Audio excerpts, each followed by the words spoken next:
Emotion brings lot of information and motivation with it. उनको यही नहीं पता कि क्या चीज ठीक करना है. Relationships were suffering. My professional life was also suffering. तो उस दिन होता है कि मुझे शोल्डर पेन बहुत होता है कि IQ opens the door for you. EQ decides what are you going to do once you enter. And this concept of emotional intelligence, that helped me a lot. So वो बहुत जल्दी अपने आप को अनाउंस कर देते हैं कि मैं डिप्रेशन में हूँ. और ये तभी पॉसिबल है when your emotional vocabulary is good. Because emotions are physio, psycho, social construct. We all learn math, science, and languages in a school, but no one told us what to do जब दिल टूट जाता है. क्या करें जब बहुत गुस्सा आता है. क्या करें दिमाग में ये थॉट आता है कि you are not enough. And this is what we are today going to talk about in emotional intelligence. We are decoding emotion with someone who trains mind and tell us how to use our emotion in a positive way. Ankur Oberoi is a corporate trainer, keynote speaker, and the author of the book 9 Obstacles to Creativity and How to Overcome Them. With over a decade of experience in personal growth, mindset transformation, and leadership training, he has guided thousands of professionals to become more self-aware, empathetic, and emotionally balanced. His work beautifully blends science, psychology, and practicality, helping people not just perform better, but feel better while they do it.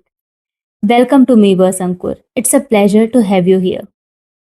Thank you so much, Meenal, for having me. आज के समय में जब AI humans का task करने लगे हैं, तो उस समय में इमोशनल इंटेलिजेंस के बारे में अवेयरनेस फैलाना, एंड कहाँ से आपको ये आइडिया आया? Is there any personal story और experience from where you get an idea that we should talk about emotional intelligence? Starting से मुझे बहुत सारे इमोशनल इश्यूज रहे हैं. I had problems with lot of anxiety. मुझे इतनी एंजाइटी हो जाती थी कि मैं बीमार हो जाता था, चाहे एग्जाम्स की एंजाइटी हो या किसी भी चीज़ की. जैसे घर में कोई प्रॉब्लम चल रही है, उसको लेकर एंजाइटी है, तो that anxiety used to affect my body. तो मुझे बार बार कुछ ना कुछ एलिमेंट्स होते रहते थे. छोटी सी चीज़, खांसी जुकाम से लेके मुझे एलर्जीज बहुत रहती थी. और उस टाइम तो मैं नहीं समझ पाया कि इसका कनेक्शन इमोशन से है. एंगर इश्यूज बहुत ज़्यादा थे. So I am the eldest son in my family. तो ऑर्थोडॉक्स इंडियन फैमिलीज जहाँ पे मतलब एल्डेस्ट सन पहला आया है कोई, तो बहुत बड़ी बात होती है. तो बहुत ही नाजों से पाला. So what happened, I develop that kind of entitlement. और एंटाइटलमेंट के साथ एंगर भी आता है. तो इतने ज़्यादा एंगर इश्यूज थे that my relationships were suffering, my professional life was also suffering. बहुत सारे इमोशन इश्यूज से मैं निकला.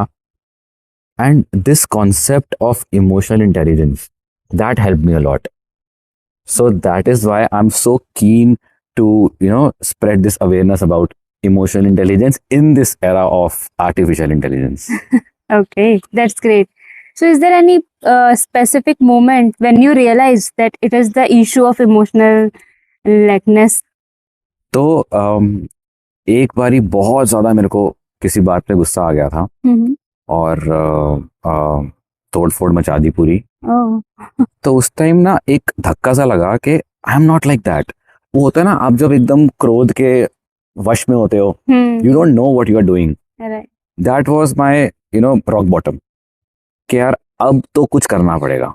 That was the moment. तो काफी दिन तक मैं उसके बाद चुप चुप सा रहा. And I thought to myself that I need to do something about it, but I don't know what. From there my journey started. Okay. And then you started thinking about your own emotions. Yes. And lot of things started surfacing up. छोटी छोटी चीजें matter कर रही थी. जैसे कि food, हम लोग क्या खाते हैं उसका हमारे इमोशंस पे इतना ज्यादा इफेक्ट मैंने सोचा भी नहीं था.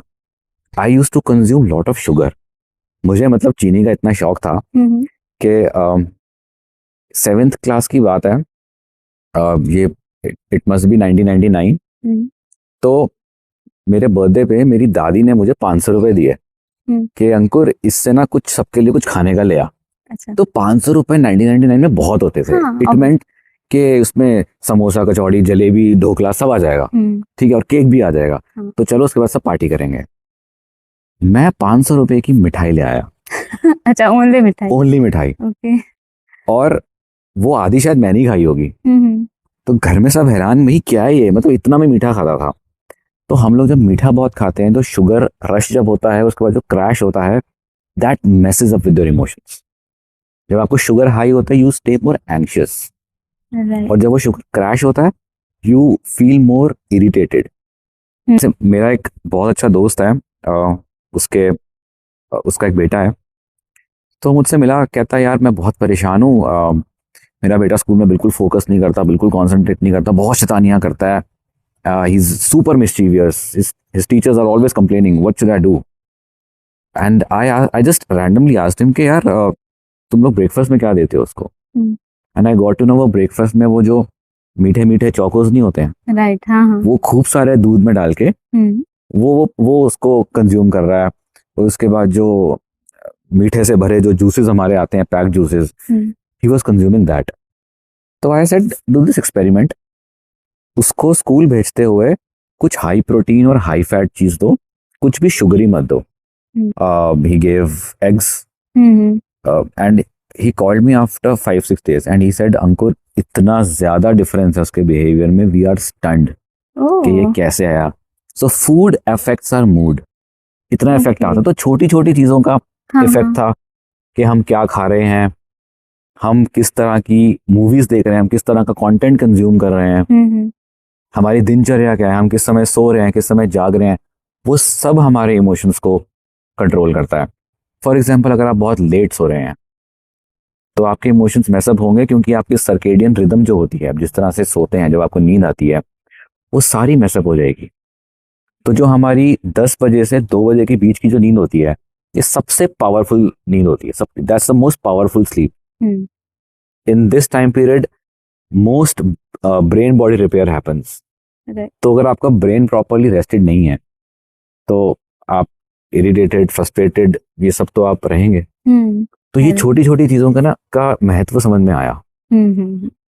बट आज के टाइम में जब मुझे लगता है मेनली जो भी 9 to 5 जॉब में है, मतलब एक वो फीलिंग होती है कि मैं थोड़ी देर बैठ के फोन देखूंगा, और आज मैंने बहुत काम किया, मुझे कुछ मीठा खाना है, मतलब जस्ट टू अवॉइड आवरसेल्फ। तो ये तो एकदम ट्रेंड में है अभी के टाइम में कि हम लेट तक जग के फोन देखेंगे, कुछ मीठा मंगाएंगे, आइसक्रीम खाएंगे, या खुद को खुश करने के लिए ये सब करते हैं। तो आप बोल रहे हैं ये जो भी हम कर रहे हैं ये उल्टा इफेक्ट कर रही है। एक्चुअली उल्टा इफेक्ट कर रही है। आप नोटिस कीजिए। अच्छा, मैं आपसे पूछता हूँ, क्या ऐसा आपके साथ हो रहा है कि आपको जो जितने पहले सपने आते थे, amount of dreams that you had before, some years before, now are you having the similar quantity of dreams? आपके ड्रीम्स की क्वांटिटी कम हुई है या ज्यादा हुई है? कम हुई है। कम हुई है। पहले तो बहुत ड्रीम्स आते थे, अब तो हार्डली, या फिर आते हैं मुझे हार्डली, ऐसे महीने में एक आध बार होता है जब मुझे कुछ याद होता है कि वो मुझे ड्रीम आया है, अदरवाइज ऑलमोस्ट 0 ड्रीम। तो ये ऐसा क्यों हो रहा है? हमने बचपन में बहुत ड्रीम्स आते थे, और जैसे जैसे हम बड़े होते गए हमारी ड्रीम्स की क्वांटिटी कम होती गई, और आज आपके साथ नहीं, ऐसा बहुत लोगों के साथ हो रहा है कि हमारे ड्रीम्स कम आ रहे हैं। हमें ऐसा क्यों है? पहले तो हम बात करते हैं ड्रीम्स की इंपॉर्टेंस क्या है। देखो, दिन भर हमें इमोशंस आते ही आते हैं। Our emotional circuitry is always active. ऐसा कभी भी नहीं होता कि हमें कोई इमोशंस हमारे अंदर एक्टिव ना हो, देयर ऑलवेज एक्टिव। हम उसको नम कर रहे हैं वो अलग बात है, हम उसकी तरफ ध्यान नहीं दे रहे हैं वो अलग बात है, but emotions are always there. अब कुछ इमोशंस हमारे दिन में प्रोसेस हो जाते हैं, हमने किसी से इस बारे में बात कर ली, प्रोसेस हो गए, हमने उसके बारे में सोच लिया, वो प्रोसेस हो गए। तो दिन भर कुछ ना कुछ करते करते इमोशन जो है हमारे प्रोसेस हो रहे हैं। फॉर एग्जाम्पल, आप कार चला रहे हैं और कोई पॉडकास्ट ऑन नहीं है, FM ऑन नहीं है, आप सिंपली यू आर ड्राइविंग, तो आपके दिमाग में ख्याल आते हैं ना, that is your emotions getting processed. So understand emotional processing like your digestion. ठीक है, जैसे आपने खाना खाया, वो डाइजेस्ट हो गया, तो that food became a part of your body. तो जो इमोशंस होते हैं उसके अंदर जो अंडरस्टैंडिंग, उसका जो एक्सपीरियंस होता है, वो हमारे अंदर एसिमुलेट होता है जब वो प्रोसेस होते हैं। जो लेफ्ट ओवर इमोशंस होते हैं वो ड्रीम में प्रोसेस होते हैं। कई लोगों को नाइटमेयर्स आते हैं, गंदे गंदे सपने आते हैं बहुत ज्यादा। Actually their emotions are getting processed, वो अच्छी बात है। तो ड्रीम्स में हमारे लेफ्ट ओवर इमोशंस प्रोसेस हो जाते हैं, लेकिन दिन भर अब हमारे इमोशन प्रोसेस नहीं हो रहे हैं। क्यों? आप लाइन में खड़े हैं, सपोज आप डॉक्टर की लाइन में खड़े हैं, ठीक है, यू आर वेटिंग। आप क्या करेंगे? फोन निकाल लेंगे, फोन यूज करेंगे। क्यों? क्योंकि वो एंजाइटी है कि हाय डॉक्टर क्या बोलेगा, मेरी रिपोर्ट क्या आएगी। हम वो एंजाइटी फेस नहीं करना चाहते तो हम अपना फ़ोन निकाल लेते हैं, तो इमोशंस प्रोसेस वहाँ पे भी नहीं हुए, हमने इमोशंस को ब्लॉक कर दिया। हम कार चला रहे हैं तो हमें होता है कि यार हम बहुत प्रोडक्टिव हैं, हमें टाइम वेस्ट नहीं करना, हमें नॉलेज चाहिए, तो हम कोई पॉडकास्ट लगा लेंगे या कोई ऑडियो बुक ऑन करके बैठ जाएंगे। वहाँ भी फिर हमारे इमोशंस प्रोसेस नहीं हुए। आपको ऑफिस में जितनी मर्जी बॉस ने गाली दी हो, ठीक है, boss might have said anything to you, but the moment you sit in your car आप कुछ ऑन कर लेंगे और उसके बाद जो हुआ ऑफिस में वो आप प्रोसेस नहीं कर पाएंगे। So there are lot of left over emotions for your dreams to process. अब आपकी ड्रीम की जो मशीनरी है वो ओवरलोड हो गई है। फर्ज कीजिए आपके पास एक 20 किलो हैंडल करने की वॉशिंग मशीन है, उसमें मैं 40 किलो के कपड़े डाल दूं तो क्या वो चलेगी? नहीं, वो मशीन ब्लॉक हो जाएगी। राइट। वैसे ही हमारे ड्रीम्स की एक सर्टेन कैपेसिटी होती है जिसमें वो हमारे इमोशंस प्रोसेस करते हैं, बट क्योंकि अब वो ओवरलोड हो रही है तो वो इमोशंस भी प्रोसेस नहीं हो पा रहे, इसीलिए हमें ड्रीम्स कम आ रहे हैं या हमें वो याद नहीं रह रहे। और उसका नुकसान ये हो रहा है, हमारी बॉडीज पे उसका इफेक्ट आ रहा okay, so emotional processing is important. है। यस, इमोशनल प्रोसेसिंग के लिए we should give time to our emotion. Exactly, we should give time to ourselves. ये जो हम बार बार फोन निकाल लेते हैं और जो स्क्रीन्स पे इतना टाइम हम लोग स्पेंड कर रहे हैं, ये बहुत बड़ा रीजन है जो हमारी इमोशन प्रोसेसिंग को कम कर रहा है। प्लस अब हम सोशल कम हो गए हैं। हाँ, सोशल कम हो गए, बट ऐसा लगता है कि जैसे हमारे साथ कुछ बुरा हुआ तो मतलब हम उस बारे में नहीं सोचना चाहते और हम डिस्ट्रैक्ट होने के लिए ये सब कर रहे हैं। और मे बी अगर हम किसी सोशल इवेंट में हैं तो there are lot of people जिनको हम जानते भी नहीं है, तो बस अब उनसे क्या बात करें, तो हम बस फोन निकाल लेते हैं, अपने में लगे रहते हैं। एग्जैक्टली। तो आप जब सोशली किसी से बात करते हैं या जब आप एक डीप कॉन्वर्जेशंस में होते हैं, जैसे हम लोग अभी डीप कॉन्वर्जेशंस कर रहे हैं, तो बहुत सारी चीजें बाहर निकल के आती हैं और प्रोसेस होती है। एक चीज होती है इमोशनल को रेगुलेशन। इमोशनल को रेगुलेशन ओके। अगर कई बार ऐसा होता है आप किसी से मिले और मिलते हैं ना, बड़ा खराब सा लगता है, क्योंकि वो इंसान का जो मूड होगा वो बहुत नेगेटिव मूड में होगा, वो आपका भी मूड इफेक्ट कर जाएगा। कई बार किसी से मिलते हैं वो इतना हैप्पी मूड में होता है कि उससे मिलकर हमें हैप्पीनेस हो जाती है। तो दिस इज कॉल्ड इमोशनल को रेगुलेशन। जब हम ज्यादा से ज्यादा लोगों से मिलते हैं तो उस इमोशनल को रेगुलेशन के चलते बहुत सारी प्रोसेसिंग हो जाती है। ओके। बट आज अगर हम फ्रेंड्स के साथ भी डिनर पे जाते हैं या लंच पे जाते हैं तो सबके हाथ में फोन होता है। मतलब I am very lucky in that thing कि मेरे जितने भी फ्रेंड्स हैं, हम लोगों का रूल है कि यार फोन बाहर नहीं निकलेंगे। अच्छा, ओह दैट्स इट। तो ये जो चीजें हम लोग अपने साथ टाइम स्पेंड नहीं कर रहे हैं, हम लोग लोगों के साथ क्वालिटी टाइम स्पेंड नहीं कर रहे, इसके कारण हमारी इमोशनल प्रोसेसिंग बहुत ही कम हो गई है। Right, agree. और अब तो हमें एक्सप्रेस करने से भी डर लगता है कि यार एक्सप्रेस कर दिया तो दूसरा हमारे बारे में क्या सोचेगा, हमारी वीकनेस बाहर आ जाएगी। तो ये सोशल रीजंस भी हैं जिसके कारण इमोशनल प्रोसेसिंग कम हो गई है। एंड जो इमोशंस हमारे अंदर स्टक रह जाते हैं वो हमारी बॉडी को इफेक्ट करते हैं। इसको कहते हैं psychosomatic illnesses. Psychosomatic illnesses, okay. जैसे बहुत बारी जैसे आपको फियर कहाँ फील होता है? तो हमें जनरली जो फियर फील होता है वो हमें अपने चेस्ट में या अपने स्टमक में फील होता है। अच्छा, बॉडी में कहाँ फील होता है? एंजाइटी जनरली हमें स्टमक में फील होती है, तो हम बोलते हैं ना I was having butterflies in my stomach. ठीक है, तो हमारी बॉडी पे हमारी इमोशंस का बहुत इफेक्ट आता है। जब वो स्टक हो जाते हैं तब दे कॉज डिफरेंट प्रॉब्लम्स। मुझे यूजुअली फील हुआ है जब भी कोई बड़ा इवेंट होता है या मतलब कोई कंपटीशन है, कुछ इम्पोर्टेंट डेट है, तो उस दिन होता है कि मुझे शोल्डर पेन बहुत होता है कि मतलब आई डोंट नो व्हाई, बट हाँ शोल्डर पेन होगा कि लाइक पता नहीं क्या ही होने वाला है, क्योंकि शोल्डर हमारा स्ट्रेस एरिया होता है। थोड़ा मैं ऐसे भी रहती हूँ हल्का सा, क्योंकि वो स्ट्रेस हो गया ना, because this is a stress area. तो शोल्डर्स में हमें बहुत ज्यादा स्ट्रेस फील होता है। The stress gets accumulated in the shoulders. तभी कोई उस टाइम यहाँ पे कोई अच्छी सी मसाज दे दे तो बहुत अच्छा लगता है, बहुत रिलैक्सिंग लगता है, क्योंकि यहीं से हमारा स्ट्रेस रिलीज होता है। तो डिफरेंट इमोशंस हमारी बॉडी में, जैसे बोलते हैं कि किसी को बहुत ज्यादा गुस्सा आता है और अगर वो एंगर अपना अंदर ही रखे, बार बार अपना एंगर अंदर रखे तो बीपी की प्रॉब्लम हो जाती है। ज्यादा एंगर आने से हार्ट प्रॉब्लम्स हो जाती हैं। तो all emotions affect your body. ऐसा क्यों बोलते हैं laughter is the best medicine? क्योंकि हमारा इम्यून सिस्टम बेटर हो जाता है जब हम लोग बहुत हंसते हैं।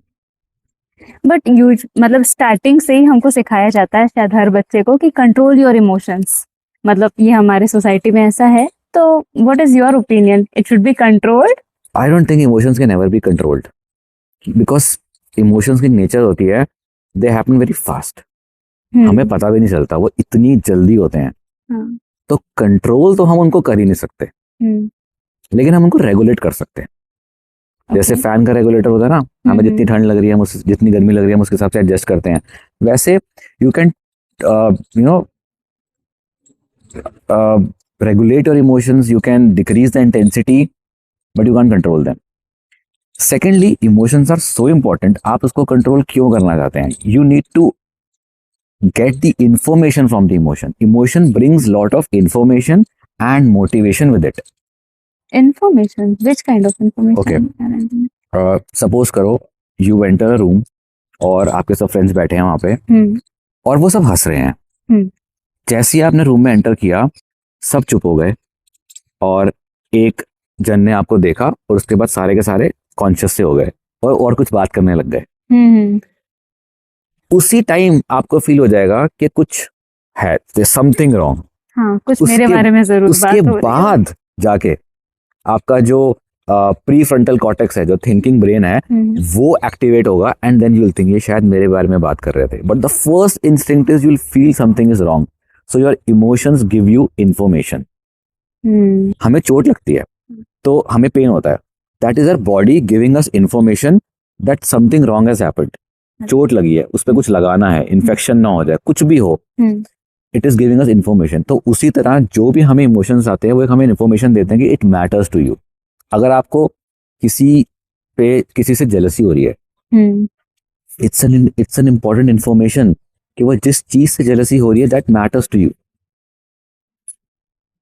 अगर आपको किसी चीज से खुशी हो रही है और आप अवेयर ही नहीं हो that you know this thing has improved your mood, so you will not take decisions accordingly. Example मैं आपको देता हूँ। मेरा एक फ्रेंड है, उसको एक बहुत बड़ी अपॉर्चुनिटी मिली, but he would have to leave his city and go to some other city, अपनी फैमिली से दूर। And he was very excited, he was like कि यार अब तो मजे आ गए। मतलब I was like you know how much hike are you getting, you leaving your family? He said यार आई एम गेटिंग 25% हाइक। तो मेरे लिए तो like I am a career oriented person, मैं बहुत एम्बिशियस हूँ, तो मैं तो जा रहा हूँ। अच्छा, ठीक है। 6 months later he calls me up and he is almost in tears. So I was like यार मतलब what happened? He said I miss my family a lot. और वो इतना दूर है कि उनसे मिलना बड़ा मुश्किल है। तो I said कि ये तो तुझे पता था ना that you are going far and you won't be able to meet them very often. तो तब क्यों नहीं तेरे दिमाग में आया कि मैं ना जाऊं? He said मैंने कभी सोचा ही नहीं कि मुझे अपनी फैमिली के साथ इतनी सेटिस्फैक्शन, इतनी कंटेंटमेंट मिलती है। I was not even aware, those were his words. तो अगर उसमें वो अवेयरनेस होती कि that my family matters to me, के साथ रह के जो मुझे फीलिंग आ रही है, अगर वो उसको एब्जॉर्ब करता, उसको लेके अवेयर होता, he would not have taken that step. Right. So emotions give you information. Secondly, emotions give you motivation. हम लोगों के आजकल बहुत ज्यादा ट्रेंड में है मोटिवेशनल स्पीचेस, राइट? ऑपरेट बुलाते हैं, हमें भी बुलाते हैं कि we want to motivate people. लेकिन मोटिवेशन की सबसे ज्यादा जो सोर्स होता है, सबसे इंपॉर्टेंट सोर्स होता है, वो हमारे इमोशंस होते हैं।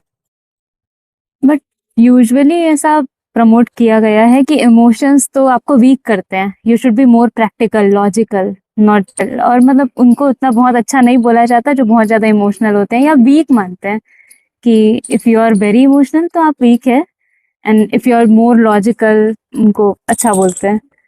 हम इमोशनल जनरली इसको बोलते हैं जो बहुत ज्यादा एक्सप्रेसिव होते हैं, जो ज्यादा एक्सप्रेसिव होते हैं, मुझे लगता है जो ओवर थिंकिंग करते हैं शायद वो ज्यादा इमोशनल है। नहीं, जो ज्यादा एक्सप्रेस कर देते हैं, बात बात पे रो पड़ेंगे, बात बात पे हंस भी पड़ेंगे, बात बात पे गुस्सा भी हो जाएंगे, हम उनको बोल देते हैं कि वो इमोशनल है।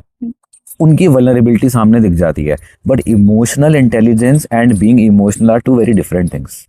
अच्छा, in emotional intelligence you know what to express, to whom to express, how to express and when to express. अगर आपके इमोशनल एक्सप्रेशन आपको या किसी और को हर्ट कर रहे हैं तो that is not emotional intelligence. अच्छा। और बहुत बारी हम लोग भूल जाते हैं कि इमोशनल एक्सप्रेशन और वेंटिंग में डिफरेंस होता है। हम लोग बहुत बारी वेंट आउट करते हैं इमोशंस हम्म। और हमें नहीं पता लगता कि हम वेंट आउट कर रहे हैं. हम्म, So let me share an example with you. So there's this person, very good friend of mine, and she's always negative about things in her life. Oh. मेरी सास ने मुझे ये कह दिया, मेरे हस्बैंड ने मुझे ये कह दिया, मेरे फ्रेंड ने मुझे ऐसे बोल दिया, हाँ मेरे बच्चे ऐसे, मेरे पड़ोसी ऐसे. Always she is in complain and always emotional about it, के crying and whining about certain things. So she is emotional, okay. but she is venting out her emotions. वो एक ही कहानी को बार बार रिपीट कर रही है. That is venting out your emotions. Express एक अलग चीज होती है. एक्सप्रेस होती है मुझे बुरा लगा कि आपने ऐसा कहा. हाँ. This is expressing. But venting is उसकी कहानी बार बार दोहराते रहो, किसी ना किसी को बताते रहो. और हमें लगता है कि इससे हमारी हेल्प हो रही है, बट इससे हमें हल्का फील नहीं होता. जैसे एक अगर वो बटर में अगर हम मदानी चलाते हैं तो जितनी ज्यादा मदानी चलाएंगे वो उतनी हार्ड हो जाएगी. इमोशन के साथ भी ऐसे ही है. जब हम बार बार एक ही चीज को लेके वही बार बार बोलते रहेंगे, एक्सप्रेस करते रहेंगे, एक्सप्रेस नहीं है वो, वेंट है. तो हम लोग ना अपने ब्रेन में उसका जो नेटवर्क है ना, उसका जो पाथ है, उसको हम और ज्यादा स्ट्रॉन्ग करते रहेंगे. इसको बोलते हैं मेंटल हैबिट, जिसको हिंदी में बोला जाता है वासना. वासना is simply a mental habit. तो एक मेंटल हैबिट हो जाती है, कुछ भी हो रहा है उसके बारे में बस लोगों से बात करते रहो. तो हैबिट के साथ क्या प्रॉब्लम है, हैबिट जो होती है वो ऑटोमेटिक होती है. So whenever something happens, this girl that I am talking about, she will continuously went about it. अब उसकी वो हैबिट इतनी ज्यादा स्ट्रांग हो गई है कि कुछ भी छोटा सा होगा वो बड़ा बन जाएगा उसके दिमाग में. उसके माइंड में वो, मतलब एक कहते हैं ना वो, making mountain out of a molehill, वो हो जाता है. अब इससे प्रॉब्लम क्या है, एक बात बताइए, क्या आप ऐसे इंसान के साथ ज्यादा टाइम स्पेंड कर सकते हैं जो हर टाइम वेंटिंग कर रहा हो? नहीं, बिल्कुल नहीं कर सकते. फिर ऐसे ही लोग होते हैं जो फिर सोचते हैं कि हाय हमारे दोस्त क्यों नहीं है, लोग हमसे दूर क्यों जा रहे हैं, क्योंकि वो नेगेटिविटी इतनी है, वो इतना वेंट कर रहे हैं. दूसरी बात, ये जो हमारी जो मोटिवेशन होती है, जो जैसे मैंने आपको बताया, मोटिवेशन जो होती है हमें इमोशन से आती है. सपोज मेरे अंदर एक फियर आ गया कि हाय मुझे जॉब से ना निकाल दें, और उसी फियर के साथ साथ अब मैं अपना काम बेटर करने लग जाऊं और ज्यादा बॉस को अंडरस्टैंड करने लग जाऊं, ज्यादा एफर्ट्स करने लग जाऊं, तो ये तो मेरी हेल्प हो गई ना. लेकिन अगर मुझे टेम्पररी रिलीफ मिल जाएगा उसको वेंट आउट करके, लोगों को बता के, तो मैं एफर्ट नहीं डालूंगा क्योंकि मुझे वेंटिंग से रिलीफ मिल रहा है. राइट. तो जो हमारे एक्सटर्नल सर्कमस्टांसेस होते हैं, इसको चेंज करने की मोटिवेशन हमें इमोशन से आती है. That is why emotions are the biggest motivator. तो अभी के टाइम में मैंने, मतलब स्पेशली इस जनरेशन में मैंने काफी देखा है कि they are mostly overthinker, and वो बहुत जल्दी अपने आप को अनाउंस कर देते हैं कि मैं डिप्रेशन में हूँ. तो is it because of emotion और what? It's the lack of emotional intelligence. I will not generalize anyone. ऐसा हर जनरेशन में होता है कि अब एक्सप्रेशन का अलग अलग तरीका है. किसी जनरेशन में पड़ोसियों को बोलते रहते हैं, ठीक है ना, वो लोग इकट्ठे हो जाएंगे पड़ोसी में 3-4, और उसके बाद उनका वेंटिंग सेशन शुरू हो जाएगा. तो पहले ये होता था. आज हमारा लोगों से घुलने मिलने का माध्यम है सोशल मीडिया, तो सोशल मीडिया पे हम लोग एक्सप्रेस कर देते हैं. बट प्रॉब्लम यही है कि हम मोटिवेशन लूज कर देते हैं the moment we start venting out emotions. और पहले तो आप जो इमोशन आपके अंदर आया है उसको अंडरस्टैंड करो, from where it is coming. बहुत बारी ना अगर आप where it is coming from पे जाएंगे तो इतनी सेल्फ अवेयरनेस आएगी, you will be able to handle your emotions so well, you will learn from your emotions so much. जैसे मुझे गुस्सा आया किसी बात पे, और उसके बाद मेरा गुस्सा शांत हो गया, लेकिन 10 मिनट बाद एक ख्याल आएगा, यार मुझे इस बात पे गुस्सा क्यों आ गया. आई will be angry about my anger. और अगर मैंने गुस्से में किसी को बोल दिया कुछ और उसको बुरा फील हो रहा है, then I will be guilty about my anger. तो ये सेकेंडरी इमोशन हो गए ना. Anger about your anger, guilt about your anger, emotion about emotion. तो इस स्पाइरल में हम लोग फंस जाते हैं. फिर वो ना बढ़ते ही रहता है आगे. अब वो गिल्ट के बाद एम्बैरेसमेंट आ जाएगी कि यार मैंने ना उसको बोल दिया था, वो तो मेरे से बड़ा है, I should not have spoken, अब गिल्ट आ गया, उसको एम्बैरेसमेंट आ जाएगी कि हाँ वो मेरे बारे में क्या सोचेगा। तो ये इमोशंस अबाउट इमोशन होते रहेंगे and there is no end to it. तो इसको कैसे कंट्रोल करें, मतलब बाय अगर ये निपिंग है इट एट द बड। आप पॉज लो और आप सोचो कि where is this emotion coming from. Hmm ये जब इमोशन हो रहा होता है ना उस टाइम तो आप इतने हाईजैक्ड होते हो, it is very difficult to be aware at that time. अगर आप हो जाओ प्रैक्टिस के साथ तो बहुत अच्छी बात है, प्रैक्टिस लगती है, लेकिन उसके बाद at least make this practice whenever there is a surge of emotion, एकदम से कोई उफान सा आया अंदर, चाहे नेगेटिव हो पॉजिटिव हो, आस्क योरसेल्फ कि what is the source of this emotion. थोड़ा उसमें ना वाई में जाओ, वेयर में जाओ, that's how you will develop that awareness. और ये तभी पॉसिबल है when your emotional vocabulary is good. 90% लोगों की इमोशनल वोकैबुलरी बड़ी खराब है। पूछो आप क्या फील कर रहे हो, अच्छा लग रहा है, बुरा लग रहा है, अच्छा बुरा। और अगर थोड़ी सी बेटर होगी तो हैप्पी, सैड, एंगर, स्ट्रेस। बस ये 4-5 इमोशंस हैं, हम उसी के आसपास हम लोग उसी से परमुटेशन कॉम्बिनेशन करके अपना दिन स्पेंड कर रहे हैं। बट आप जब इमोशनल वोकैबुलरी को ज्यादा डीप करते हो, ज्यादा प्रिसाइज करते हो, तो आप एक्सप्रेस बेटर कर पाते हो, खुद से भी अंडरस्टैंड भी बेटर कर पाते हो और आप एक्सप्रेस भी बेटर कर पाते हो। उदाहरण के तौर पे शायद मैं एंग्री नहीं हूं, शायद मैं फ्रस्ट्रेटेड हूं, काम बहुत है, हो नहीं पा रहा है, लाइट चली गई है, वो एंगर नहीं है, वो फ्रस्ट्रेशन है। मैं अपना काम कर रहा हूं या मेरा बच्चा मुझे बार बार परेशान कर रहा है और मैं उसकी तरफ भी ध्यान नहीं दे पा रहा, काम की तरफ भी ध्यान नहीं दे पा रहा, ये एंगर नहीं है, ये इरिटेशन है। सैटरडे को शाम को मैं अकेला बैठा हूं और मैं बोल रहा हूँ यार आई एम वेरी सैड, मेरे पास कोई है नहीं। वो सैडनेस नहीं है, वो लोनलीनेस है। आपको अगर एक डॉक्टर को अगर बीमारी का नाम नहीं पता होगा तो उसका इलाज क्या करेगा, राइट। तो अगर आपको ये पता लग जाए कि आप सैड नहीं, आप लोनली हो, तो लोनलीनेस का इलाज क्या है? बाहर जाओ, लोगों से मिलो, किसी को कॉल कर लो, ठीक है, लेकिन आप डायग्नोस ही गलत कर रहे हो, वो प्रिसीशन ही नहीं है ना। राइट। तो आप जब इरिटेटेड हो और आप अपने आप को बोल रहे हो यार आई एम एंग्री, तो अपने बच्चे पे चिल्ला दोगे। बट व्हेन यू नो कि यार it's irritation, irritation is different from anger, तो आप उसको अलग तरीके से डील करोगे। राइट।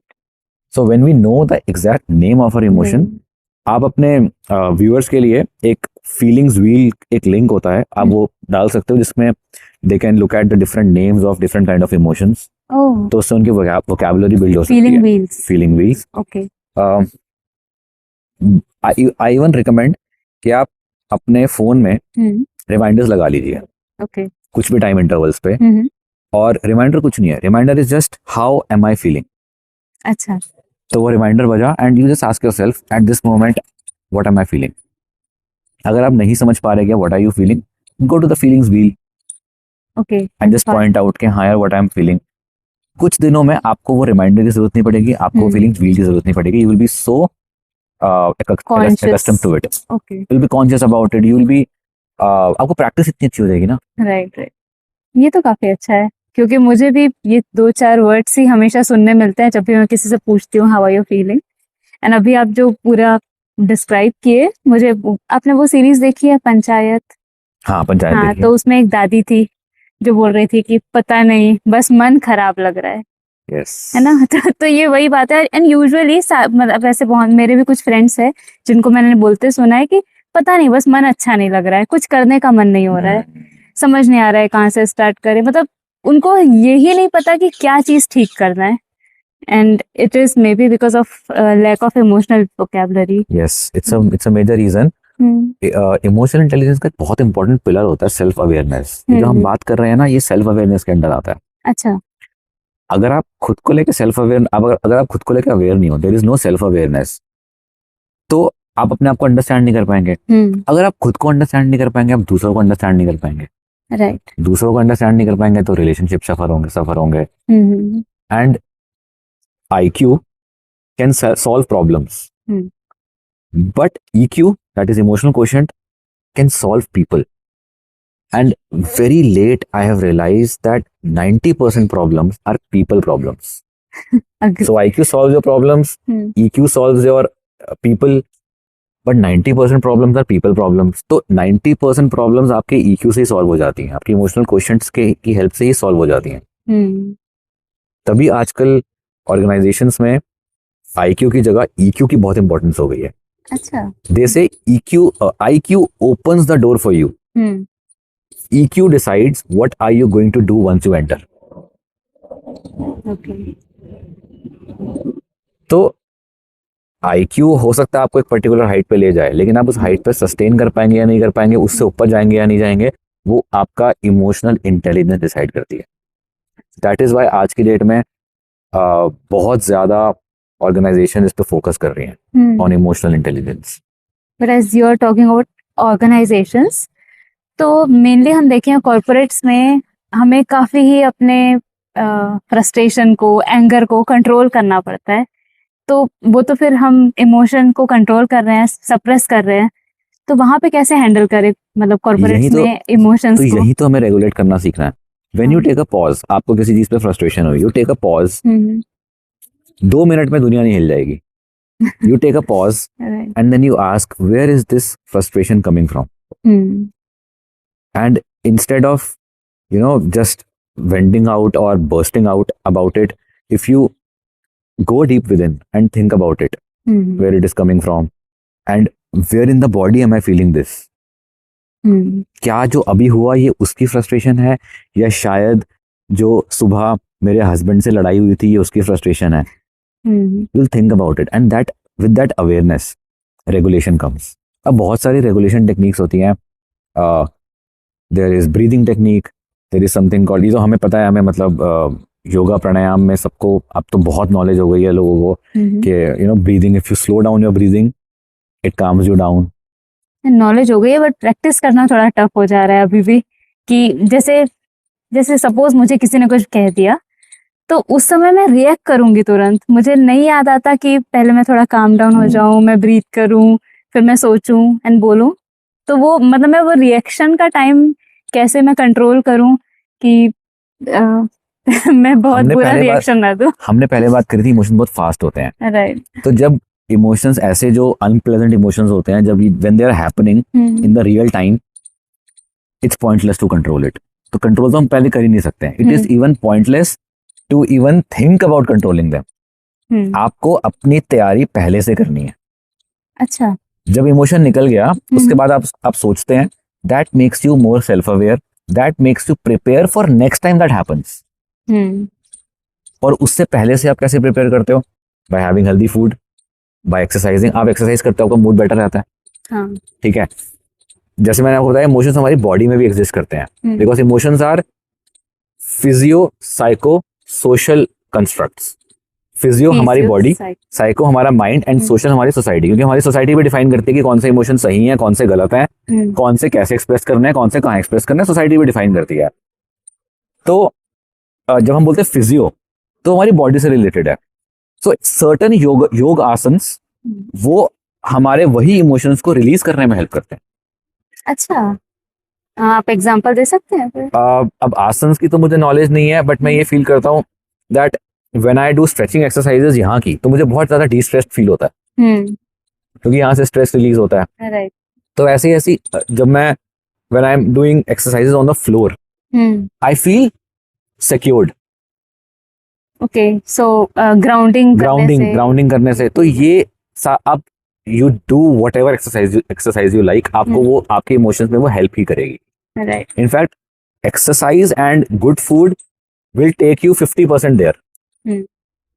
बाकी 50% फिर टेक्निक्स है कि आप ये फीलिंग व्हील्स की तरफ आप जाओ, अपने इमोशंस को अंडरस्टैंड करने के लिए आप प्राणायाम करो, that's a wonderful technique. So let's do this experiment. आप चेक कीजिए कि आपकी कौन सी नॉस्ट्रिल, लेफ्ट या राइट, कौन सी इस टाइम ज्यादा ओपन है। So you place your finger here, okay, and जो एयर का फ्लो है उससे आप ध्यान से जज कीजिए कि कौन सी नॉस्ट्रिल से ज्यादा एयर फ्लो है।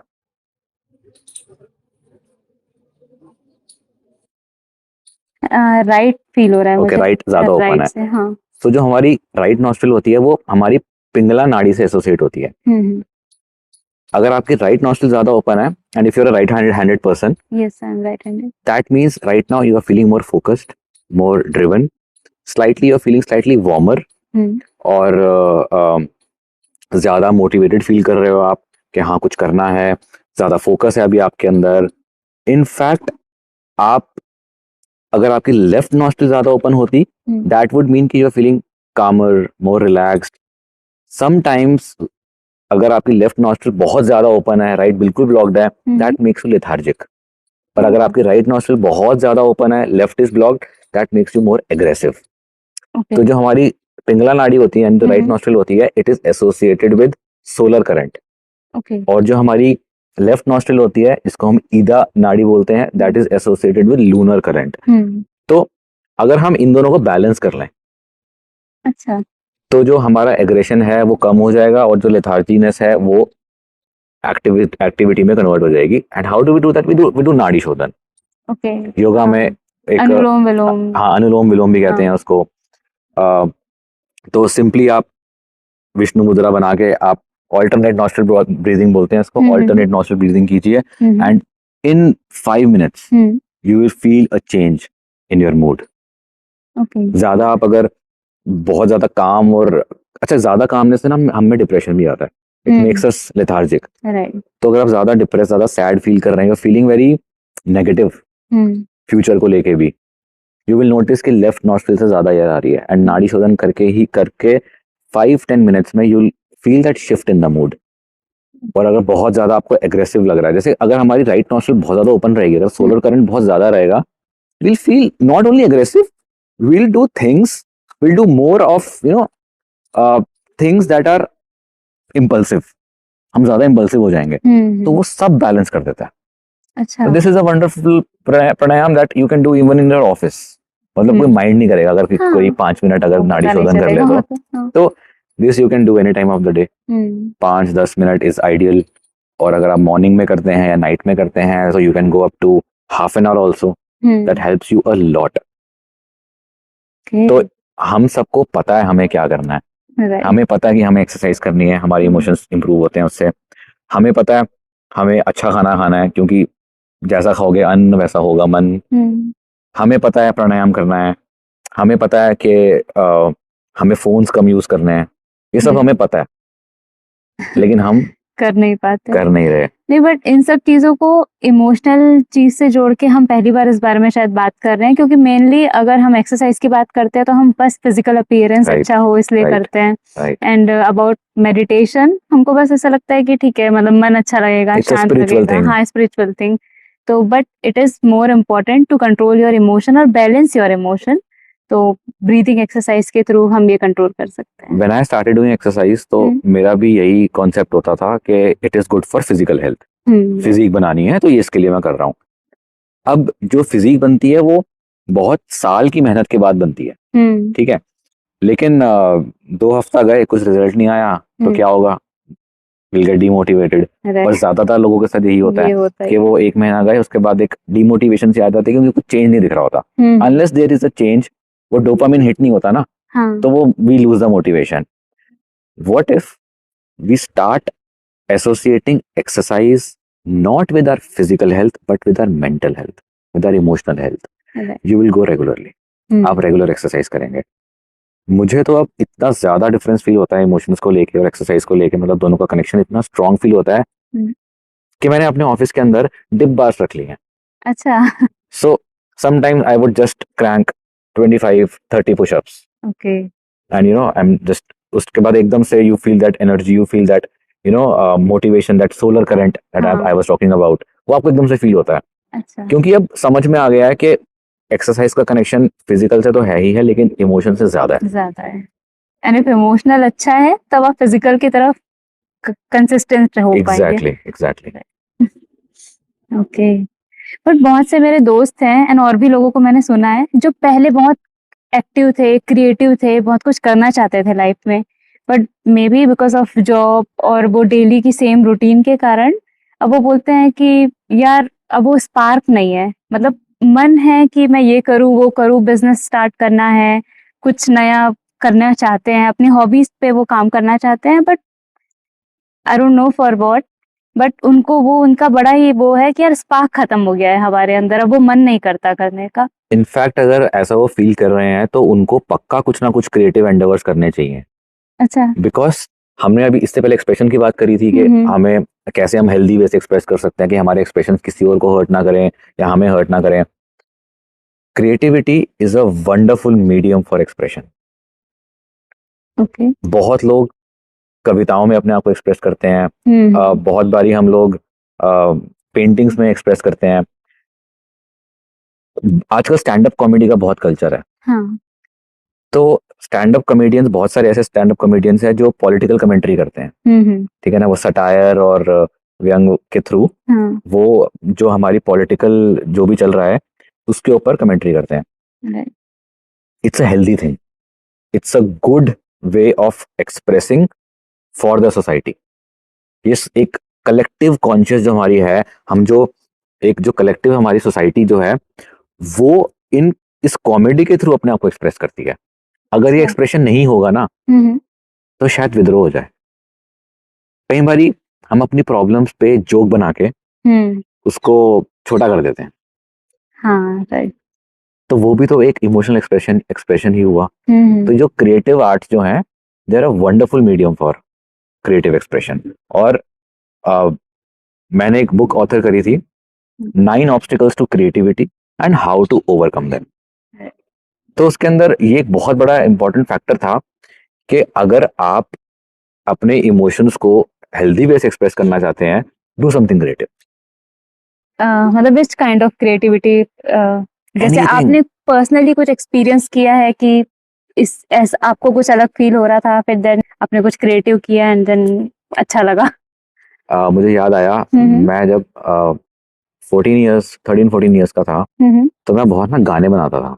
आई used to make lot of songs, तो that was my medium of expression.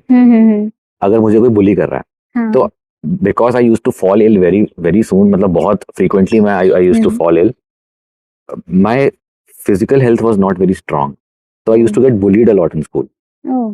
तो उसको ओवरकम करने का मेरा तरीका होता था कि मैं उन लोगों पे गाने बना देता था।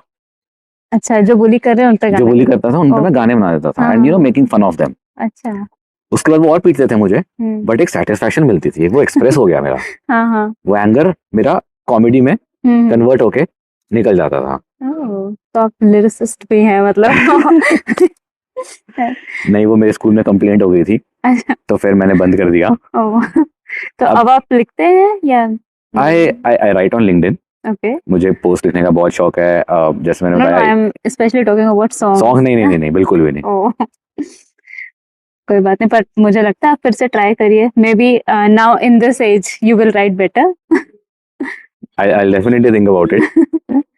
तो ये मैंने भी फील किया है। आई थिंक 2-3 इयर्स बैक मेरे साथ भी लाइफ में बहुत सारी कुछ ऐसी चीजें हुई थी एंड मैं मेंटली बहुत ही कंफ्यूज्ड थी कि मैं किसी से जेलसी कर रही हूँ और फिर बाद में मुझे गिल्टी हो रही है कि यार मैंने ऐसे क्यों किया, या मुझे कोई भी बात का बुरा लग जा रहा है एंड वही कि सेम मुझे कुछ समझ ही नहीं आ रहा है कि क्या करके अच्छा लगेगा। तो मैंने जो स्टार्ट किया कि चलो, मतलब बचपन में क्योंकि मैं पेंटिंग करती थी, तो पेंटिंग, आर्ट एंड क्राफ्ट ये सब करती थी, एंड अब इस एज में आके डेफिनेटली हम सब छोड़ देते हैं कि यार ये तो बच्चों वाली चीज है। तो मैं ऐसे ही मार्केट में गई थी, मुझे वो पुराना अपना वो ड्राइंग बुक दिखी, अरे चलो एक बार लेके देखते हैं, ट्राई करते हैं। वो कलर्स खरीदे, ड्राइंग बुक खरीदा एंड आके बस थोड़ा बहुत कुछ पेंट किया एंड आई थिंक 1 से 2 घंटे में ये काम करी एंड उस 2 घंटे में मैंने कुछ और नहीं सोचा। मतलब वो जो एक माइंड में कंटिन्यूअस एक इमोशनल कुछ नॉइस होती है, या सेल्फ क्रिटिसिज्म बोल सकते हो कि यार मैं ये क्यों नहीं कर पाई, यार मेरा क्यों नहीं हुआ, मेरे साथ ही ऐसा क्यों हुआ, मतलब वो कंटिन्यूअस एक माइंड में चलता रहता था कि ये क्यों, वो क्यों, मतलब बहुत सारे क्वेश्चंस जिसका कोई आंसर नहीं है डेफिनेटली। तो उस 2 घंटे में मैंने फील किया कि मैं एकदम काम थी, मैं पेंटिंग कर रही हूँ। पेंटिंग अच्छी नहीं बनी उतनी खास, ओकेश थी एंड इतने दिन बाद ब्रश उठाया था तो नॉर्मल थी, बट वो करके मुझे काफी अच्छा लगा एंड उसके बाद से मैं कंटिन्यूअसली कर रही हूँ। तो अब वो मेरा थोड़ा बेटर भी होते जा रहा है पहले से कि हाँ मैं अब थोड़ा बेटर आर्ट पीस बना रही हूँ and I am really enjoying it and अब काफी कॉन्फिडेंट फील करती हूँ क्योंकि अब 1-2 साल हो गए हैं। तो ऐसा बनाते बनाते मुझे कुछ कुछ नए आइडियाज फिर आए कि ये ट्राई करना चाहिए, ये करना चाहिए, तो एक कॉन्फिडेंस वापस आ गया just by going into the creativity and trying something new. Wow, that's a great story. Okay, तो एक क्वेश्चन है, 2-3 फ्रेंड्स हैं एक्चुअली जिनकी अभी मैरिज नहीं हुई है या जिनके पास कोई पार्टनर नहीं है, एंड उसकी कंप्लेन है कि यार कोई क्लिक नहीं कर रहा है, उतना मजा नहीं आ रहा है। फिर वो पता नहीं, मतलब शी इज वेरी गुड, मतलब by nature she is very good, बहुत इमोशनल भी है, केयरिंग भी है, सब कुछ अच्छा है, बट वो किसी के साथ जम नहीं पा रही है उसकी। एंड वैसे ही एक लड़का फ्रेंड भी है, उसका भी वैसा ही चल रहा है। तो मतलब मुझे लग रहा है कि ऐसे अच्छे लोग भी हैं, अच्छी लड़कियां भी हैं, अच्छे लड़के भी हैं, बट फिर भी कुछ चीज है जो रोक रही है उनको कंपैटिबल होने में। तो वो कंपैटिबल क्यों नहीं हो पा रहे हैं? जो आपके दो फ्रेंड है पहले तो उनको मिलवा दो। नहीं नहीं, they are very just different. Kidding. मैं ना इसको बोलता हूँ रोमांस रिसेशन, कि इस Okay. टाइम एक रोमांस रिसेशन चल रहा है। अच्छा। तो अभी से कुछ टाइम पहले तक जो फॉलिंग इन लव की जो प्रोसेस होती थी ना, वो एक बहुत डिफरेंट होती थी। द प्रोसेस वॉज के लड़का लड़की अगर मिले हैं या जो भी दो मिले हैं, उनको वो आपस में बात करेंगे, पहले एक दूसरे के बारे में कुछ नहीं पता, ठीक है, और मिलते ही अगर कुछ हल्का फुल्का क्लिक हुआ है तो दे स्टार्ट टॉकिंग। घंटों घंटों बातें होंगी, फोन पे बातें होंगी। फिर हमारे ये जो नेटवर्क्स हैं ये तो बहुत ही अच्छे हैं, इन्होंने तो काफी अनलिमिटेड कॉल्स भी दे दी थी। राइट। तो घंटों घंटों बात होगी, फोन पे बातें होंगी, एक दूसरे के बारे में जानेंगे, ये भी पता लगेगा कि सामने वाले में कुछ अच्छा भी है कुछ बुरा भी है, ठीक है। जैसे मैं तो रॉक म्यूजिक सुनता हूँ, लेकिन वो लड़की जो है वो तो पुराने गाने सुनती है, वो तो गजलें सुनती है, ठीक है। तो ऐसे ऐसे ना डिफरेंसेस भी पता लगेंगे, कॉमनैलिटीज भी पता लगेंगी। एक प्रोसेस ऑफ डिस्कवरी होती थी, and then they fall in love, right. ठीक है। तो जब डिफरेंसेस भी पता होते थे, they would manage around it.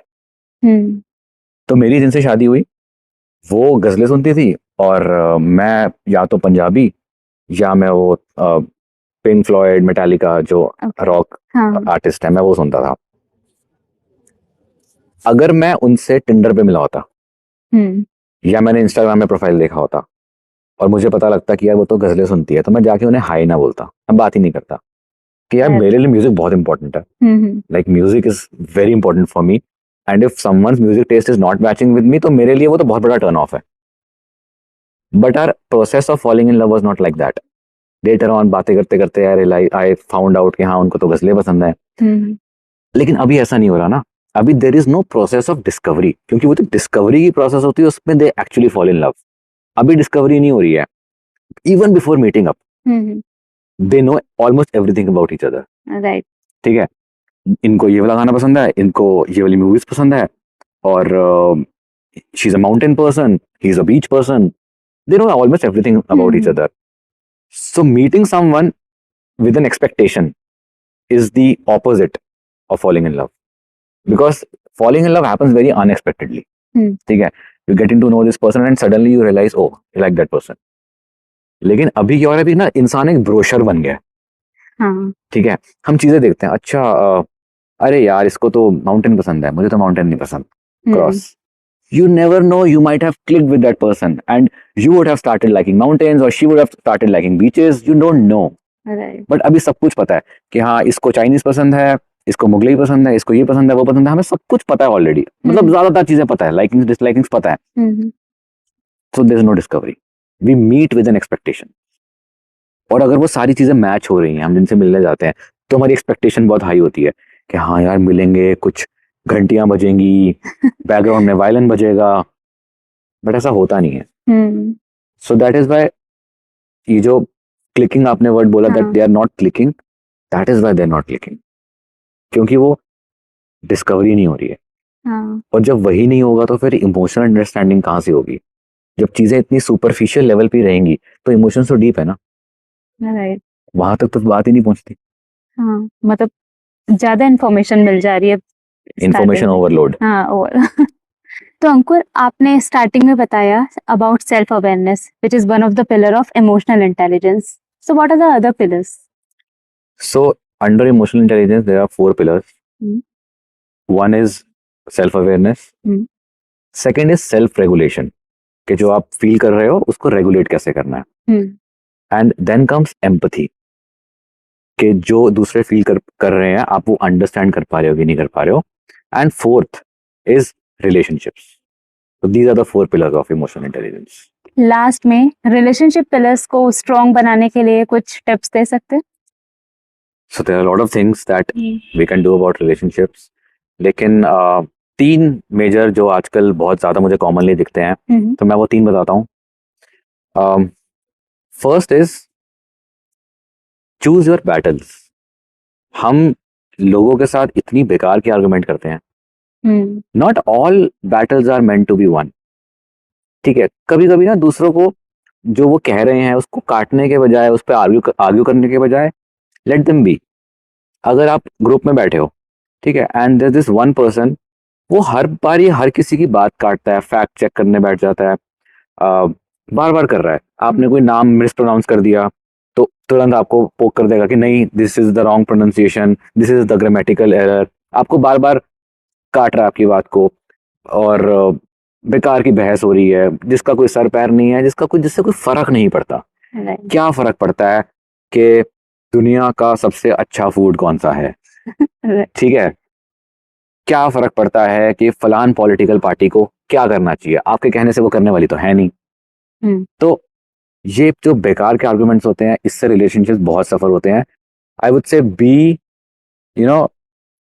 इतने जेनरस बनो, be that generous that you give that person कि यार हाँ ठीक है, आप ठीक कह रहे हैं। तो पहला तो ये है कि stop getting into useless arguments, choose your battles. Her battle लड़ने की नहीं होती। सेकंड आई वुड से इज, जब 2 लोग बात कर रहे होते हैं तो एक बहुत खराब आदत है, हम फटाफट ना वो चीज अपने से रिलेट कर लेंगे। एक इंसान बोल रहा है, यार मेरे ना बॉस ने मेरे को, उसको पता था मेरे को वीकेंड पे बहुत इंपॉर्टेंट काम है, लेकिन उसने मुझे जानबूझ के वीकेंड पे काम दे दिया, पता नहीं यार मैं कैसे करूंगा।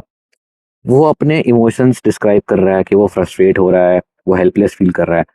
और सामने वाला बंदा क्या करता है, अरे यार पता है मेरे साथ भी यही हुआ था लास्ट मंथ, यार उसने ना ऐसे ऐसे कर दिया था, तो भाई मेरे को तो बहुत ही गुस्सा। वो सारी बात अपने ऊपर ले गया।